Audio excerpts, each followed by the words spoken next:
Okay. Because I am a product of peace and progress. My mother is from Umaka, and she came to Ekwe. She has been a wonderful product. Many long mom. I don't want to any come no call the Malaya no Maka. La Lona, the Mamma about Lugiano. Then we call that a Lopa. You want to go before I can say anything, only him not like him. And I'm sure everybody would like to do it with me. So because I got go for but just one song for this wonderful date, because of the reason. Biano kani kelenu Jehovah onye bere onye bola imani otunde bolilanya na dege ebe ndị ọzọ gara nwụọ ka ọ na-ego anyị na ndụ sọjọni ọgbọrọ mọrịa mgbe nọ n'ọrịa Wemeruju oyichara manya Yakamti na poya Jehovah Sama Jehovah Nisi Ibuchimo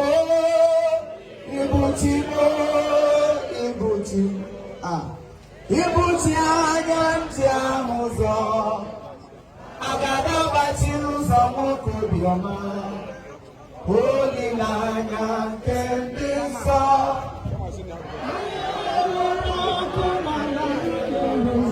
Ogili kanketi tuana gozogi Agama pisia manyenye sebo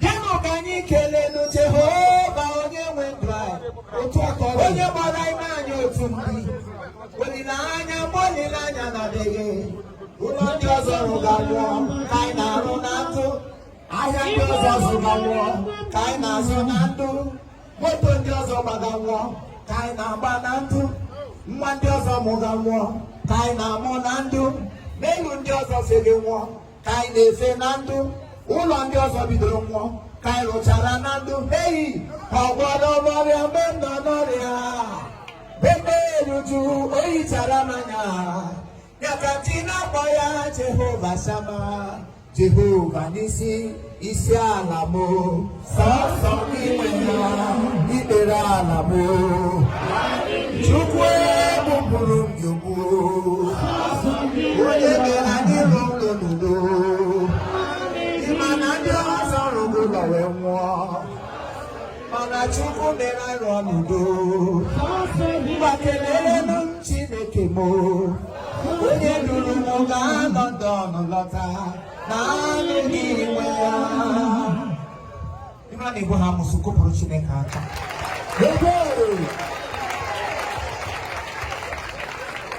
Iwe le Amni Awode Yabi ibu ma Iwaka bi amuro Yende maka esi ejima wigo Udi za wigo 2 days Gye bosi akwa isi hapo Okwa ili hapo mana ngapu fo Awe hapa awode ya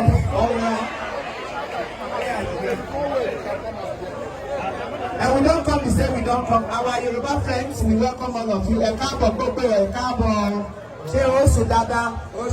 Emile Owambe. Mune mo ti ulo me. Mune mo ti wa. Ya wa dara ma bia.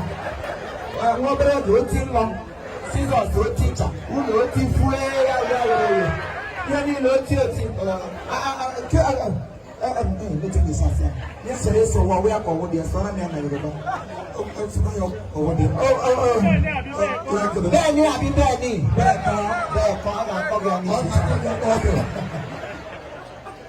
Bẹ́ẹ̀kọ́ ni àbí mo wà ní o ẹni ọmọ alẹ́ ẹ̀kọ́ ebe ìgbẹ́ na ọmọ ụmụaka gbogbo ọmọ Imo gbogbo ọmọ Igbo ọmọ Chifu na gesa kata ihe ega tabi ire ida wata Yoruba wa ime ide ko ma na asụsụ Igbo onye sa asụtara ya dị asụ Igbo na ahụ ọwụ ya ka ọwụ ya everybody should represent his culture always speak my voice highly welcome onye na-enye mmadụ ka Chukwu na-enye esi mmadụ mgbe mmadụ na-afụ ụmụaka ị na-ere ọkụkọ when you dey sell fowl for village your fowl hand is good fowlship Madam, I know the Anina see you. What I get look away. Why they look at me? Thank you. Give them all the